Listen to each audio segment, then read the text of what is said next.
بسم اللہ الرحمن الرحیم اللہم صلی علی محمد و آل محمد وبارک وسلم وصلی علیہ۔ السلام علیکم ورحمۃ اللہ وبرکاتہ۔ ابھی حال ہی میں 2 کتابوں کا میں نے مطالعہ کیا ہے، بہت ہی عظیم اور بہترین کتابیں ہیں، تو میں نے چاہا کہ آپ لوگوں کے ساتھ اس کے اوپر جو تبصرہ ہے وہ آپ کے ساتھ شیئر کر لوں، اور جو کچھ اس میں نے مطالعہ کیا ہے وہ نکات آپ کے ساتھ بھی شیئر کر دیے جائیں۔ تو پہلی جو کتاب ہے یہ مولانا روم رحمہ اللہ کے بارے میں لکھی گئی ہے، جو کہ ایک بہت بڑے مشہور صوفی بزرگ ہیں، قونیہ میں ان کا مزار ہے ترکی میں۔ مولانا روم، ان کی مثنوی ہے، تصنیفات کے اوپر میں ذکر کروں گا۔ تو ان کی بائیوگرافی لکھی ہے علامہ شبلی نعمانی نے، یہ کتاب ہے۔ اور دوسری جو کتاب ہے وہ ہے امام حسین علیہ السلام اور کربلا، چند اہل سنت اکابر کی نظر میں۔ اس کتاب کے لکھنے والے ہیں سید ثاقب اکبر صاحب، جو کہ اسلام آباد میں ہوتے ہیں۔ البصیرہ پبلیکیشن اسلام آباد سے یہ کتاب چھپی ہے۔ یہ جو کتاب ہے یہ میں نے حال ہی میں اس کو خریدا اور اس کا مطالعہ کیا مکمل۔ اور یہ جو ڈاکٹر سید ثاقب اکبر صاحب نے لکھی ہے امام حسین علیہ السلام اور کربلا، تو یہ انہوں نے جب ان سے میری ملاقات ہوئی تھی ابھی حال ہی میں اسلام آباد میں، تو انہوں نے مجھے تحفتاً دی تھی۔ تو ان دونوں کتابوں کے اندر کیا ہے، یہ دونوں کتابیں یوں سمجھ لیں کہ جب میں نے اس کا مطالعہ کیا تو میں بہت ہی مشکور ہوں ڈاکٹر ثاقب اکبر صاحب کا کہ انہوں نے مولانا روم کے اوپر اس اعتبار سے لکھا ہے کہ جو ہمارے لیے نیا ہے، یعنی امام حسین علیہ السلام کے اوپر گفتگو کرنے والے، شعر کی صورت کے اندر یا ان کو خراج عقیدت پیش کرنے والے، امام حسین پر جو کچھ گزرا اہل بیت علیہ السلام کے اوپر کربلا کے اندر، اس کو قلم بند کرنے کے اندر مولانا روم کسی طرح سے پیچھے نہیں ہے۔ جہاں دنیا بھر کے شاعروں نے اپنے شعر کے اندر امام حسین اور اہل بیت علیہ السلام کو خراج عقیدت پیش کیا ہے اور ان کے مصائب کے اوپر نوحہ کنا ہوئے ہیں، غم کھایا ہے، تو مولانا روم بھی ان کے اندر آتے ہیں۔ اور یہ بات ہمارے لیے ایک نئی چیز تھی۔ اور جب میں نے سوانح مولانا روم علامہ شبلی نعمانی کی مطالعہ کیا تو مولانا روم کے بارے میں ہم صرف یہی سمجھتے ہیں کہ وہ ایک ایسے صوفی بزرگ تھے کہ جو ہر وقت اپنے ایک حالت کے اندر نشے میں رہتے تھے، اور ان کی یعنی کوئی دینی علمی خدمات نہیں ہے۔ شبلی نعمانی نے اپنی اس کتاب کے اندر مولانا روم کے جو ان کے تفردات ہیں علم کی دنیا کے اندر، وہ بڑی بہترین انداز کے اندر اسے لکھا ہے۔ شبلی نعمانی لکھتے ہیں کہ علم کلام کے اندر رازی غزالی کے فلسفوں کا ذکر کیا جاتا ہے، لیکن ان باتوں کو جو فلسفیوں نے بڑی مشکل انداز سے کہی تھی، جو بغیر فلسفہ کی تعلیم کے وہ سمجھ نہیں آتی تھی، کلام الہیات سے متعلق، نبوت اور وحی کے دلائل وغیرہ، انہی باتوں کو مولانا روم نے اپنی مثنوی کے اندر آسان لفظوں کے اندر سمجھایا، تشبیہات اور تمثیلات کے ذریعے سے۔ مثال کے طور پر وحی کو جب وہ سمجھاتے ہیں، صفحہ 144 پر وحی پر دلیل لکھی ہے، نبوت کے اوپر دلائل دیے ہیں، اور یہ بڑے آسان طریقے پر انسان کو سمجھ میں آ جاتے ہیں۔ کہتے ہیں مولانا نے وحی کے وجود کو اس طرح ثابت کیا ہے کہ دنیا میں آج جس قدر علوم اور فنون، صنعت و حرفت ہیں، تعلم و تعلیم سے حاصل ہوئے ہیں، اور یہ سلسلہ قدیم زمانے سے چلا آتا ہے۔ اب 2 صورتیں ہیں، یا یہ تسلیم کیا جائے کہ تعلم و تعلیم کا یہ سلسلہ، یعنی سیکھنے اور سکھانے کا یہ سلسلہ ابتدا کی جانب کہیں ختم نہیں ہوتا بلکہ الی غیر النہایہ چلا جاتا ہے، یا یہ فرض کیا جائے کہ یہ سلسلہ ایسے شخص پر جا کر ختم ہوتا ہے جس کو بغیر تعلم و تعلیم کے محض القاء اور الہام کے ذریعے سے علم حاصل ہوا ہے۔ پہلی صورت میں تسلسل لازم آتا ہے جو محال ہے، اس لیے ضروری ہے کہ دوسری صورت تسلیم کی جائے، اور اسی کا نام وحی ہے۔ چنانچہ مولانا فرماتے ہیں، یعنی کہنے کا مقصد یہ ہے کہ آج آپ دیکھیں دنیا کے اندر کہ جو بھی سیکھنے کا مرحلہ ہوتا ہے، ہم یہ دیکھتے ہیں کہ کوئی بھی شخص یہ نہیں کہہ سکتا کہ میں نے یہ فن ماں کے پیٹ کے اندر سے حاصل کیا ہے، بلکہ وہ دنیا میں آ کر استاد سے حاصل کرتا ہے، اس استاد نے کسی اور سے سیکھا ہوگا، اس نے کسی اور سے، اس طرح یہ سلسلہ چلا آتا ہے۔ اب یہ سلسلہ جو ہے یہ ایسا تو نہیں ہے کہ یہ ہمیشہ چلتا رہے گا، بلکہ کہیں جا کر ختم ہوگا۔ جب کہیں جا کر ختم ہوگا تو اس پہلے شخص نے کہاں سے سیکھا، اس نے کیسے، اس کے ذہن میں کہاں سے آیا، تو اس کو لازمی طور پر بات یہ سمجھ میں آئے گی کہ اس کے دل میں، اس کے دماغ میں الہام ہوا ہوگا، القاء ہوا ہوگا، وہ بات ڈالی گئی ہوگی۔ اللہ سبحانہ و تعالیٰ نے قرآن مجید میں فرمایا وَأَوْحَى رَبُّكَ إِلَى النَّحْلِ، اللہ رب العزت نے شہد کی مکھی کو بھی یہ چھتا بنانے کا طریقہ اور منظم کرنے کا، مکھیوں کو ادھر ادھر سے سب کو مجتمع کرنے کا جو طریقہ ہے، یہ بھی اللہ رب العزت نے شہد کی مکھی کو سمجھا دیا وحی کر، یعنی اوحا ربک، آپ کے رب نے سمجھا دیا، القاء کر دیا۔ تو پروردگار وہ اس کائنات کے اندر جو اس کا نظام ہے، قدرت ہے، وہ اسی طرح سے کام کرتی ہے۔ مولانا روم کے آج جو گفتگو میں کرنے جا رہا ہوں وہ اہل البیت علیہم السلام کے حوالے سے ہے۔ یعنی ہم شاید یہ سمجھ رہے ہوں کہ مولانا روم وہ بس ایک صوفی تھے اور انہوں نے اہل البیت کو کوئی خراج عقیدت پیش نہیں کیا، تو ایسا نہیں ہے۔ مولانا نے اپنے کلام کے اندر جہاں معرفت ربانی، توحید خداوندی، انبیاء کی معرفت، رسولوں سے محبت اور انسانیت دوستی کا فلسفہ پیش کیا، وہیں پر مولانا نے بڑے بہترین انداز سے اہل البیت علیہم السلام سے محبت، عشق، وارفتگی کے اوپر بیانات دیے ہیں مثنوی کے اندر اور اپنے دیوان کے اندر۔ ڈاکٹر ثاقب اکبر صاحب نے ایک مقالہ لکھا ہے، اور یہ مقالہ میں یہ چاہوں گا کہ سب کو یہ پڑھنا چاہیے اور اس کا مطالعہ کرنا چاہیے۔ اس کتاب کی میں بتاتا چلوں کہ خصوصیت کیا ہے، امام حسین علیہ السلام اور کربلا۔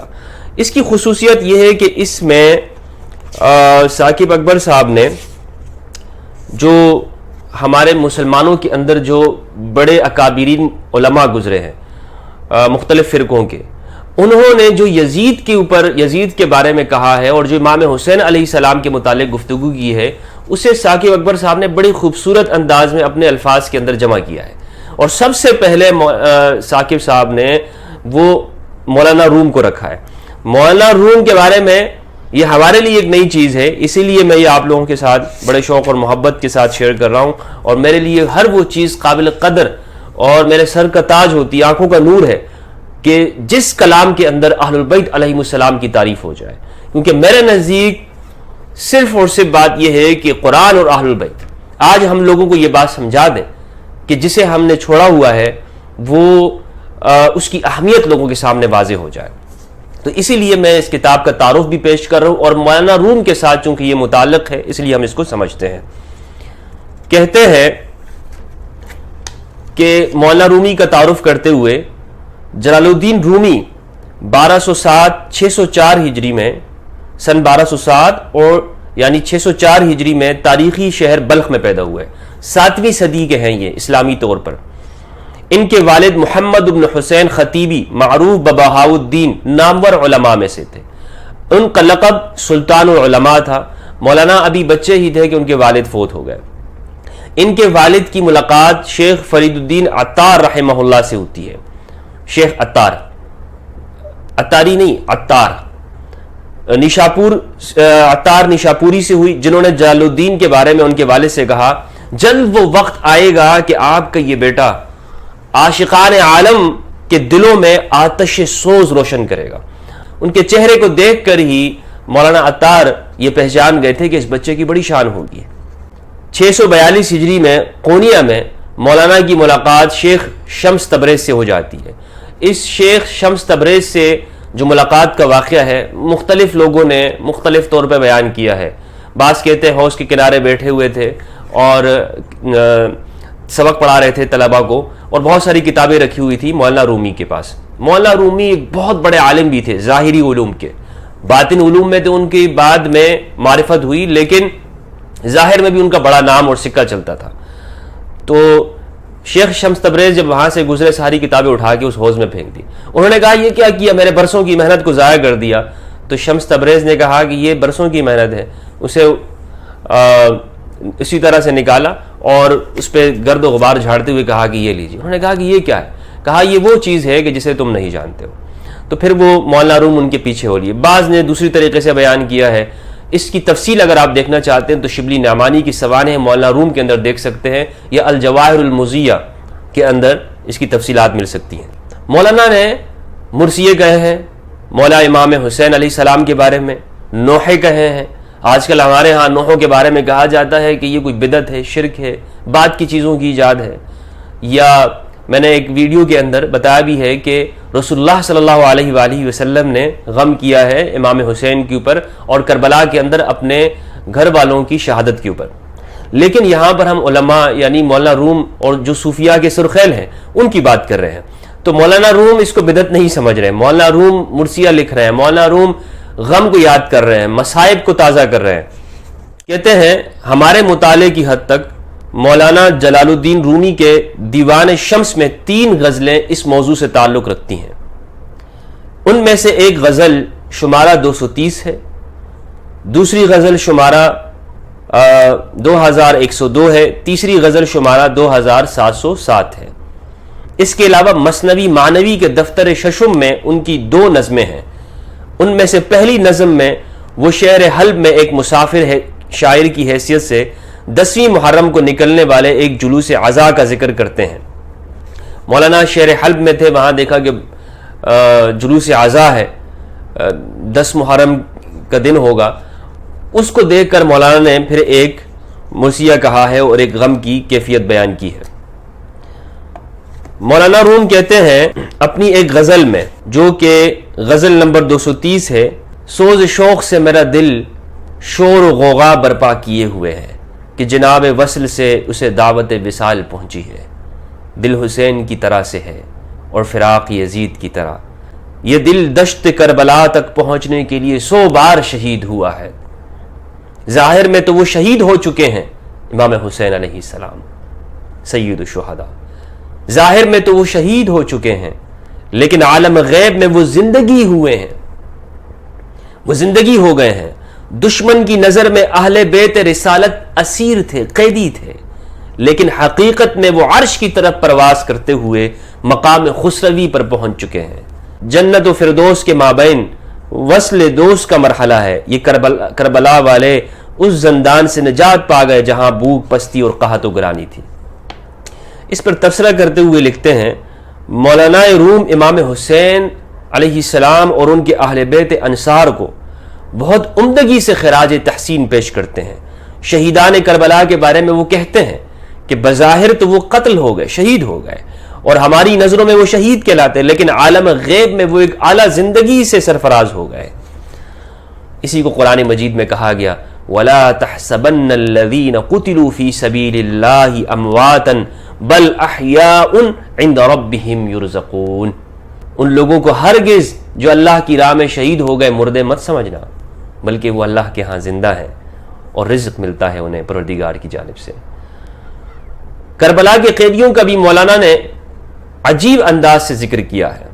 شاید ان سے پہلے کسی نے کربلا کے قیدیوں کو اس طرح سے خراج تحسین پیش نہیں کیا. وہ کہتے ہیں کہ دشمن کی نظر میں تو وہ قیدی ہیں, لیکن اس بظاہر اسیری کے برخلاف وہ بارگاہ حق تعالی میں مقام خسروی و شاہی پر فائز ہیں.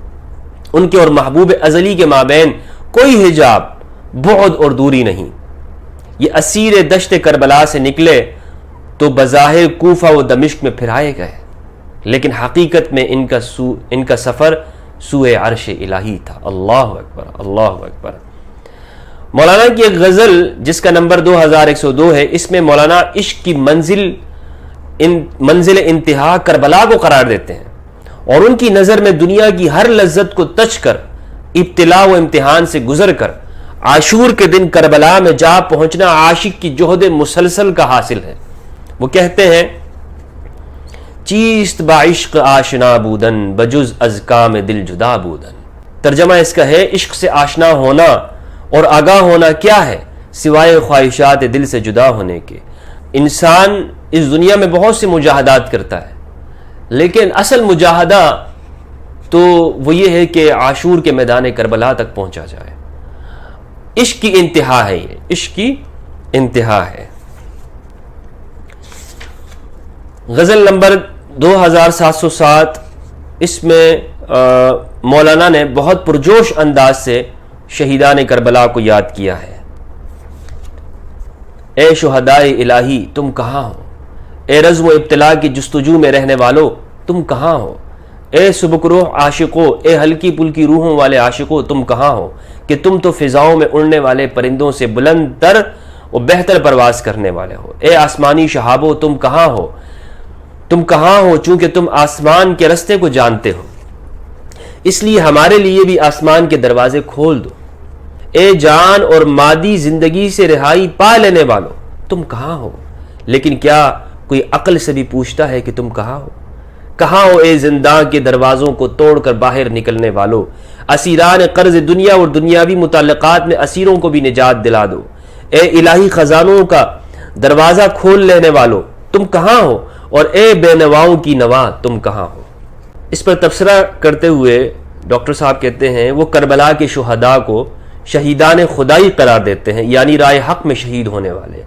انہیں پکارتے ہوئے انہیں بلا جویان کہتے ہیں، ان کی نظر میں عاشق الہی بلاجو یعنی ابتلاء و امتحان کی تمنا کرنے والے ہوتے ہیں۔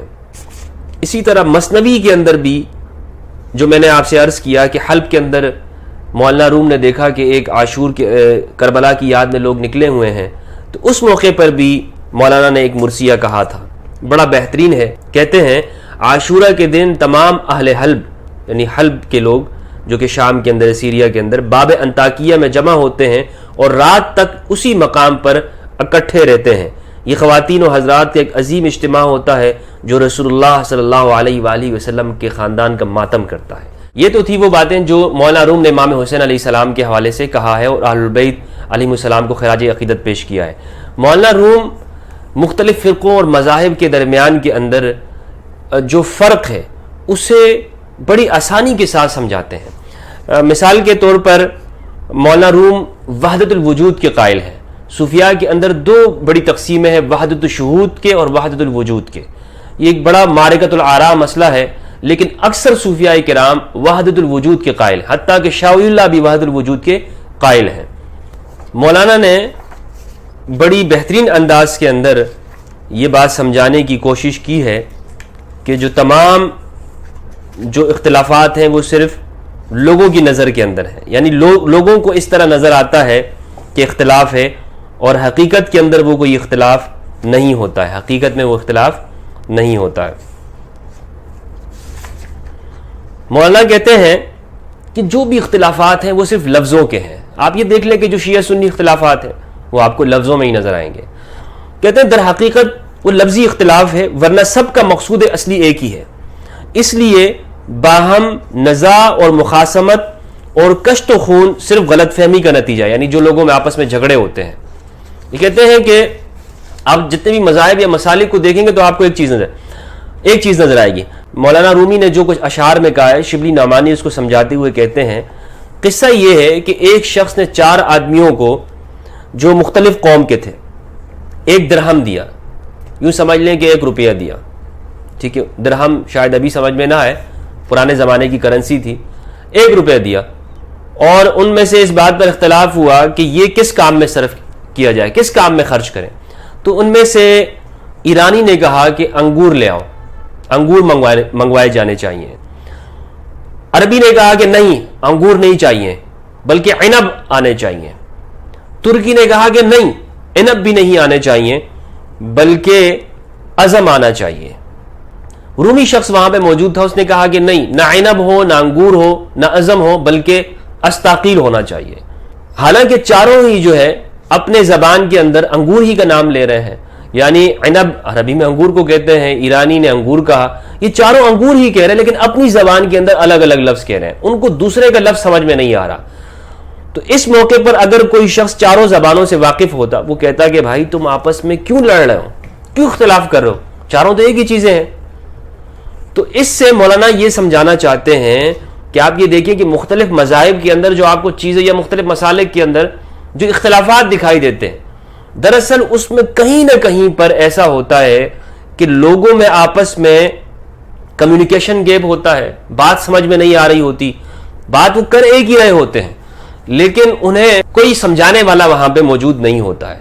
تو مولانا روم نے اپنی مثنوی کے اندر جگہ جگہ پر ان چیزوں کو اسی طرح سے سمجھایا ہے، اور ایک بڑی ہی اچھی مثال انہوں نے دی ہے کہ وہ کہتے ہیں کہ پانی آپ کے سامنے کھارا بھی ہو اور میٹھا بھی ہو، دونوں پانی ہوگا، لیکن آپ کو جو میٹھا اور کھارا پانی ہے اس کا پتہ تب چلے گا جب آپ اس کو چکھیں گے۔